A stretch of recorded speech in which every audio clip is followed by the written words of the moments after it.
Особенно меня беспокоит. Юл хәрәкәте куркынычсызлыгы буенча видеоконференция режимында киңәшмә Татарстан Республикасы премьер-министры урынбасары, министрлар кабинеты аппараты җитәкчесе Шамил Гафаров җитәкчелегендә үтте.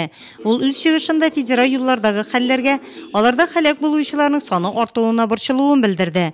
Утырышта Татарстан Республикасы буенча юл хәрәкәте куркынычсызлыгы баш дәүләт инспекторы Ленар Габдурахманов быелның 8 аена нәтиҗә ясады.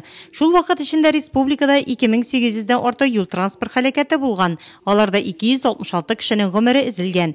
Сәбәпләре тизлекне арттыру, җәяүлеләр тарафыннан юл йөрү кагыйдәләрен бозу, машина йөртүчеләрнең каршы як юлга чыгуы, исерткеч эчемлекләр кулланган хәлдә машина руле артына утыру, иминлек каешларын каптырмау. Республикада автобус оператив профилактик операция үткәрелгән. 610 мәктәп автобусы тикшерелгән. 54 машина йөртүче административ җаваплылыкка тартылган. Чыгыш ясаучы җәяүлеләр аркылы чыга торган юлларда разметкаларның, юл билгеләренең яктылык, ясалма тигезсезлекнең булмавын яктыртты.